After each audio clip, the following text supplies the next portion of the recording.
Sa aking pagtanda, unawain mo sana ako at pagpasensyahan. Kapag dala ng kalabuan ng mata, ay nakabasag ako ng pinggan. O nakatapon ng sabaw sa pagkainan, wag mo sana akong kagagalitan. Paramdami ng isang matanda. Naawa ko sa sarili ko sa tuwing sinisigawan mo ako. Kapag mahina na ang tenga ko at hindi ko maintindihan ang sinasabi mo, wag mo naman sana akong sabihang bingi.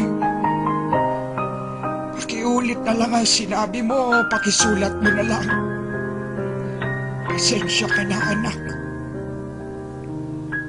Matanda na talaga ako. Kapag mahina na ang tuhod ko, pagtiyagaan mo sana akong tulungang tumayo. Katulad ng pag-alalay ko sa iyo nung nag-aaral ka pa lamang lumakad. Pagpasensyahan mo na sana ako. Kung ako man ay nagiging makulit at paulit-ulit na parang sirang plaka, basta pakinggan mo na lang ako. Huwag mo sana akong pagtatawanan o pagsasawaang pakinggan. Natatandaan mo pa ba, anak, nung bata ka pa? Kapag gusto mo ng lobo, ay paulit-ulit mong sasabihin yon. Paghapon kang nangungulit hanggang hindi mo nakukuha ang gusto mo. Pinagtiyagahan ko ang kakulitan mo. Pagpasensyahan mo na rin sana ang aking amoy. Amoy matanda, amoy lupa. Huwag mo sana akong piliting maligo. Mahina na ang katawan ko. Madaling magkasakit kapag nalamigan. Kaya wag mo sana akong pandirihan. Natatandaan mo nung bata ka pa. Pinagtsatsagaan kitang habulin sa ilalim ng kama kapag ayaw mong maligo. Pagpasensyahan mo na sana kung madalas ako'y masungit. Lala na marahil ito ng katandaan. Pagtanda mo, maiintindihan mo rin ako. Kapag may konti kang panahon, magkwentuhan naman tayo. Kahit sandali lang, hinip na ako sa bahay.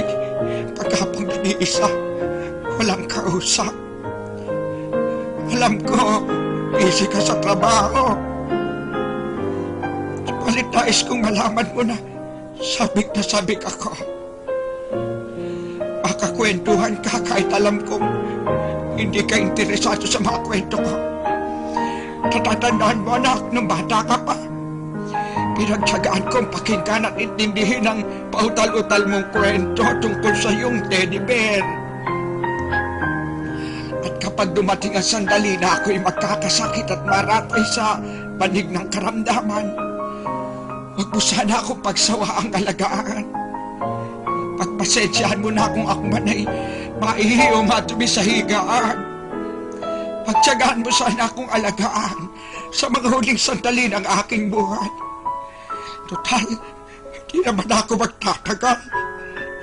Kapag dumating ang sandali ng aking pagpanaw, hawakan mo sana ang aking kamay. At bigyan mo ako ng lakas sa loob na harapin ang kamatayan. At huwag ka mag-alala. Kapag harap ko na ang Diyos na lumikha, ibubulong ko sa Kanya na pagpalain ka sana. Dahil naging mapagmahal ka sa iyong ama't ina.